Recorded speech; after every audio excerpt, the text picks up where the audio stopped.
Hai adik-adik dan teman-teman sekalian, selamat pagi untuk kita semua dan salam sejahtera. Teman-teman sekalian, saya akan memperkenalkan diri saya. Nama saya Melati Sinaga dengan NPM 20091106. Saya dari kelas karyawan. Saya mahasiswa dari Universitas Katolik Santo Thomas Medan tahun 2020. Secara khusus mata kuliah statistika di kelas karyawan, dosen pengampu ialah Ibu Sinta Dameria Simanjuntak, SSI MPD. Baiklah teman-teman, saat ini saya akan mempresentasikan materi statistika dalam bentuk video tutorial. Nah, dalam statistika ini ada dua pokok bahasan yang kita pelajari bersama. Apa saja itu?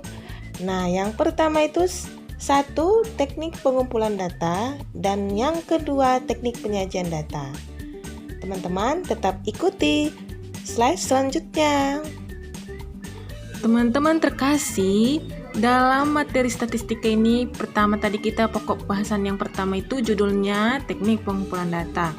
Nah, teman-teman, sebelum kita masuk ke dalam tekniknya, kita harus tahu apa pengertian dari teknik pengumpulan data.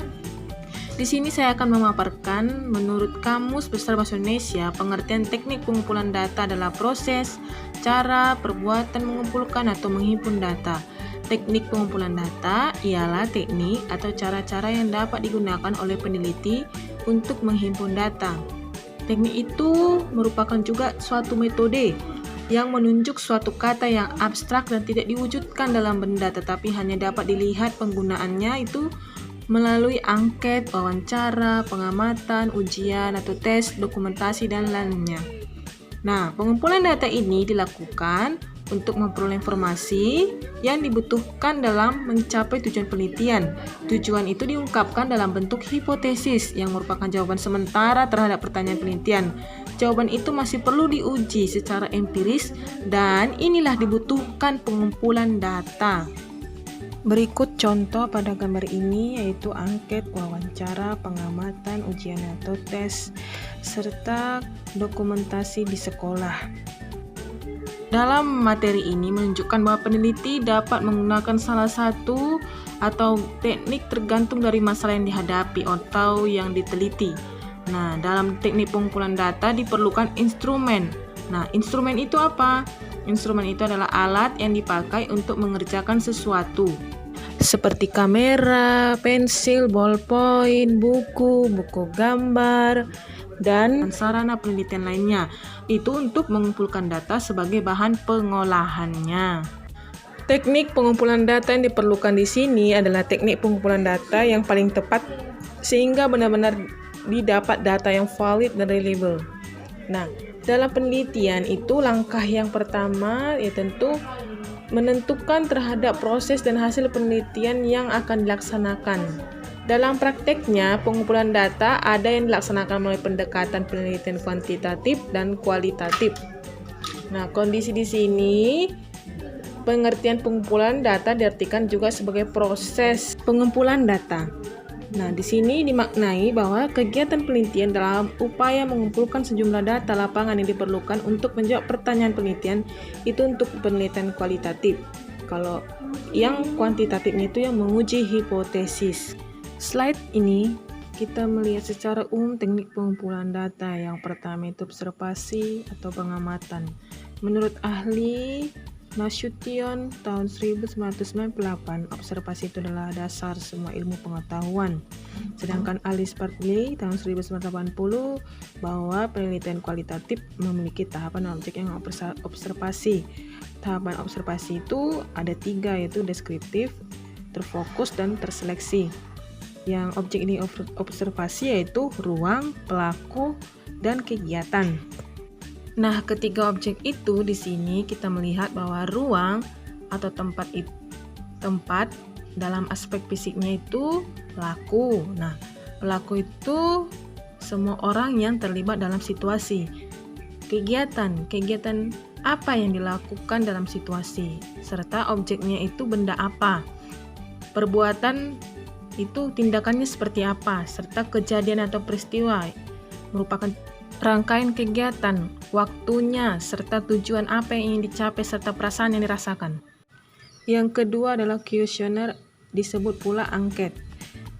Adalah teknik pengumpulan data dengan cara mengirimkan suatu daftar pertanyaan kepada responden untuk diisi. Cara menyusun pertanyaan dalam teknik ini dibagi menjadi dua, itu kuesioner terbuka. Nah, di sini bisa kita baca pengertian dari kuesioner terbuka serta memiliki kelebihan dan kelemahan pada kuesioner terbuka. Mari kita baca ya, teman-teman.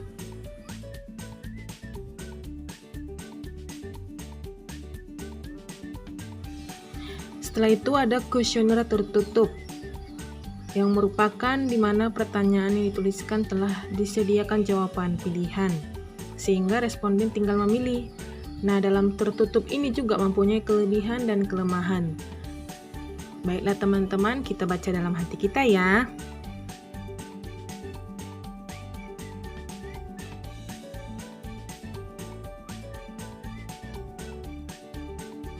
Ketiga adalah interview atau wawancara. Wawancara adalah suatu tanya jawab secara tatap muka yang dilaksanakan oleh pewawancara dengan orang yang diwawancarai untuk memperoleh informasi yang dibutuhkan. Menurut ahli Likon dan Guba dalam Sanapi Faisal, mengemukakan ada 7 langkah dalam penggunaan wawancara untuk mengumpulkan data. Yang pertama itu menetapkan kepada siapa wawancara, kedua menyimpan pokok-pokok masalah, ketiga mengali atau membuka alur wawancara, keempat mengkonfirmasikan ikhtisar hasil wawancara dan mengakhirinya kelima menuliskan hasil wawancara, keenam mengidentifikasikan tindak lanjut hasil wawancara.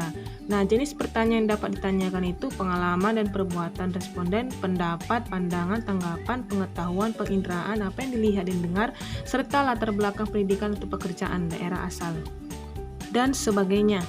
Alat-alat yang digunakan dalam kegiatan wawancara, yang pertama buku catatan, fungsinya untuk mencatat semua pembicaraan atau percakapan dengan sumber data. Yang kedua tape recorder, untuk merekam semua percakapan atau pembicaraan. Yang ketiga itu kamera, berguna untuk memotret kalau peneliti sedang melakukan pembicaraan dengan informan dengan adanya foto-foto. Keempat, ujian atau tes. Nah, pada umumnya ini instrumen dalam penelitian kuantitatif terbagi dua, yakni tes dan non-tes. Tes itu sebagai instrumen penelitian suatu alat yang berisi serangkaian soal-soal yang harus dijawab oleh responden. Nah, di sini selain tes terdapat instrumen berupa non-tes seperti skala sikap atau daftar pernyataan untuk digunakan bagi peneliti yang menggunakan teknik pengumpulan data. Kelima, dokumentasi. Nah, dalam dokumen ini merupakan penelitian kualitatif, digunakan sebagai penyempurnaan dari data wawancara dan observasi yang telah dilakukan. Dokumen dalam penelitian kualitatif dapat berupa tulisan, gambar, karya monumental dari objek yang diteliti. Nah, dokumen juga ini merupakan catatan peristiwa yang telah lalu. Dokumen yang berbentuk tulisan misalnya catatan harian, sejarah kehidupan, cerita, biografi, peraturan kebijakan. Dokumen yang berbentuk gambar misalnya foto, gambar hidup, sketsa, film, video, CD, DVD, kaset, dan lain-lain sebagainya. Menurut ahli Wang and Sorgel tahun 1998, nilai kegunaan dokumen dapat dilihat dari beberapa hal. Yang pertama, suatu dokumen keberadaannya sangat berguna bagi pemenuhan kebutuhan akan pengetahuan atau informasi yang tidak atau belum diketahui. Yang kedua, suatu dokumen yang keberadaannya sangat berguna karena memberi kontribusi pada penelitian dilakukan, yaitu berisi teori, data pendukung empiris atau metodologi. Yang ketiga itu dokumen sangat berguna apabila muncul beberapa kondisi atau syarat terpenuhi. Yang keempat adalah dokumen keberadaannya sangat berguna dalam hubungan dengan kelompok atau individu seperti berhubungan dengan guru, tokoh masyarakat, ulama, atau tokoh lainnya. Jadi, hasil penelitian dari observasi atau wawancara dapat dipercayai jika didukung oleh sejarah pribadi kehidupan di masa kecil, di sekolah, di tempat pelajaran, di masyarakat. Teman-teman yang terkasih, kita masuk ke dalam pokok bahasan yang kedua, yaitu teknik penyajian data. Penyajian data statistik adalah metode yang berkaitan dengan pengumpulan dan penyajian suatu kumpulan data sehingga memberikan informasi yang berguna. Penyajian data merupakan salah satu kegiatan dalam pembuatan laporan hasil penelitian yang telah dilakukan agar dapat dipahami dan dianalisis sesuai dengan tujuan yang diinginkan. Data yang disajikan harus sederhana, jelas, agar mudah dibaca. Untuk selanjutnya dilakukan penelitian atau perbandingan. Secara umum terdapat beberapa cara penyajian data statistik, yaitu menggunakan narasi, tabel, grafik, dan diagram.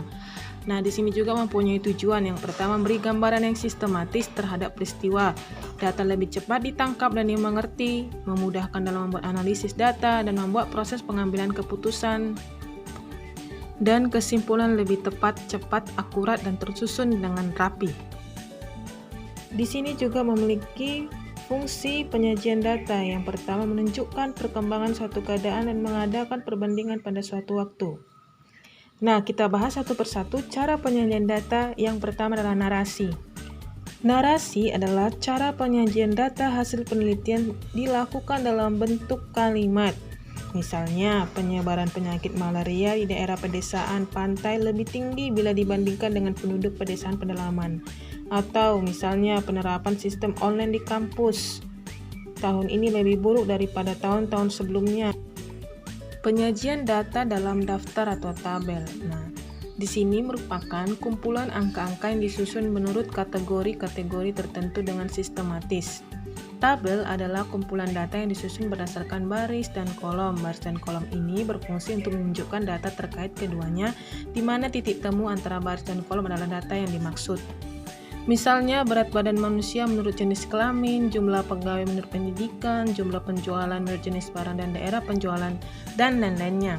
Pada tabel ini terdapat tabel biasa. Nah, jenis tabel biasa itu yang pertama kita bahas tabel satu arah yang memuat keterangan mengenai satu hal, golongan, kelompok, atau satu karakteristik saja. Karakteristik itu ditunjukkan bisa berupa jumlah, frekuensi, ukuran, dan lain sebagainya. Misalnya data indeks prestasi dari 10 mahasiswa dengan nama A sampai I, di mana secara berurutan memperoleh IP 2,5 sampai 3,3. Dalam hal ini, objek penelitian yaitu mahasiswa dengan nama masing-masing diterangkan dengan hanya menggunakan satu karakteristik data, yaitu indeks prestasinya. Nah, yang jenis tabel dua arah ini menunjukkan hubungan antara dua hal atau karakteristiknya, misalnya data jumlah penduduk menurut umur dan jenis kelamin, asal daerah dan agama, jumlah mahasiswa menurut jurusan dan jenis kelamin, dan sebagainya. Terdapat contoh pada tabel dua arah yang kita lihat bersama.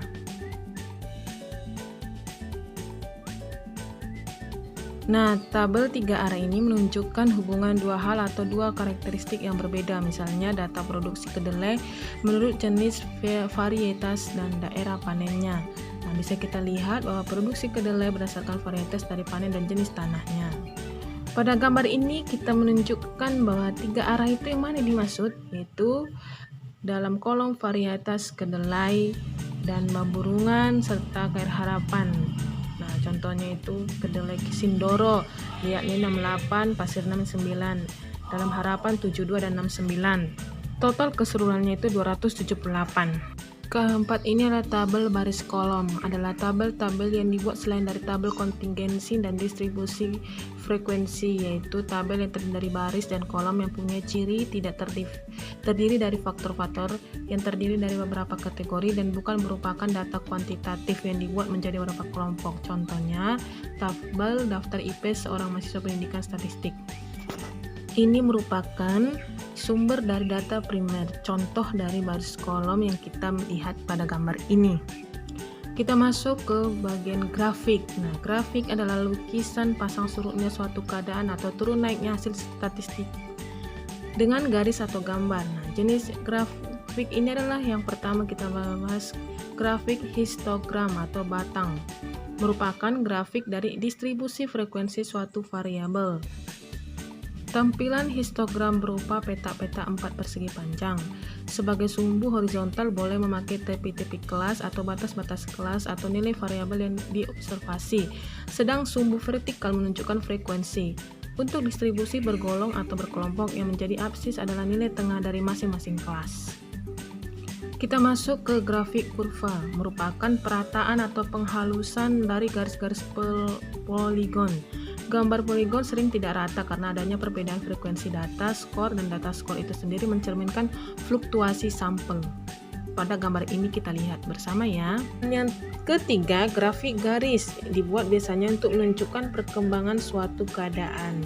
Perkembangan itu bisa naik, bisa turun. Hal ini akan nampak secara visual melalui garis dan gelam grafik. Kita masuk kepada diagram. Diagram merupakan gambaran untuk memperlihat atau menerangkan sesuatu data yang akan disajikan berupa angka atau simbol yang biasanya dibuat berdasarkan data dari tabel yang telah dibuat. Nah, bisa dibuat dengan berupa lingkaran, batang, atau garis. Nah, contohnya di sini data berat badan mahasiswa yang mengambil mata kuliah statistik 1 sebagai berikut. Ada 43, 40, 42, dan sebagainya. Nah, data ini disajikan dalam bentuk diagram lingkaran, batang, dan garis. Sebelumnya, untuk mempermudah prosesnya, data di atas dibuat ke dalam tabel distribusi frekuensi seperti terlihat pada tabel di bawah ini. Contoh, berat badan 40 kg. Ada berapa tadi kita melihatnya? 40, ada 6. Berarti frekuensinya 6. Begitu dengan sebaliknya. Nah, di situ kita totalkan atau kita jumlahkan, berarti jumlahnya adalah 60. Contoh diagram lingkaran pada gambar ini. Sebuah sekolah memiliki 1.260 siswa. Di sekolah tersebut mengharuskan siswanya untuk ikut serta dalam kegiatan ekskul. Jika siswa yang mengikuti ekskul dibentuk dalam diagram lingkaran dalam bentuk derajat, dan berapa jumlah siswa yang mengikuti musik sebagai berikut. Nah, di sini kita lihat. Diketahui total siswa 1.260 siswa. Ekskul basket itu 130 derajat, ekskul bola 100 derajat, dan ekskul silat 80 derajat. Ditanya itu banyak siswa yang mengikuti ekskul musik. Penyelesaiannya pertama kita cari berapa derajat siswa. Nah, di sini kita membuat ekskul musik 360 derajat. Dikurang, nah dalam kurung itu ada basket, ekskul bola, ekskul silat. Nah, 360 derajat dikurang dari jumlah yang tadi menjadi 310 derajat. Maka 360 derajat kurang 310 derajat hasilnya 50. Kemudian gunakan rumus, yaitu jumlah siswa ekskul musik sama dengan derajat ekskul musik per 360 derajat kali total siswa. Hasilnya 50 derajat per 360 derajat kali 1.260 siswa sama dengan 63.000 per 360. Hasilnya 175 siswa. Jadi jumlah siswa yang mengikuti ekskul musik sebanyak 175 siswa. Teman-teman, kita masuk ke diagram batang. Penyajian data ke dalam bentuk diagram batang cukup mudah dilakukan dibanding diagram lingkaran. Hanya perlu menyesuaikan keterangan data dan banyak data pada masing-masing sumbu X dan Y. Nah, penyajian data dalam bentuk diagram batang dapat dilihat pada gambar di bawah ini. Di sini pada diagram batangnya itu ada berat badan 40 kg, 42 kg, serta banyaknya siswa. Nah, beginilah diagram batangnya, teman-teman. Nah, yang terakhir ini diagram garis. Cara menyajikan data dalam bentuk diagram garis hampir sama dengan diagram batang. Bedanya terletak pada langkah akhirnya. Pada diagram batang hasil akhirnya adalah menggambar batangnya. Pada diagram garis hanya perlu menarik garis dari titik yang telah disesuaikan dengan data yang diketahui. Terdapat pada gambar ini, bisa kita lihat bersama ya teman-teman. Sekian dan terima kasih teman-teman sudah menonton video tutorial saya. Dan yang terakhir ini teman-teman, jangan lupa di like ya, di komen, dan di subscribe pada video tutorial YouTube saya ya teman-teman. Terima kasih.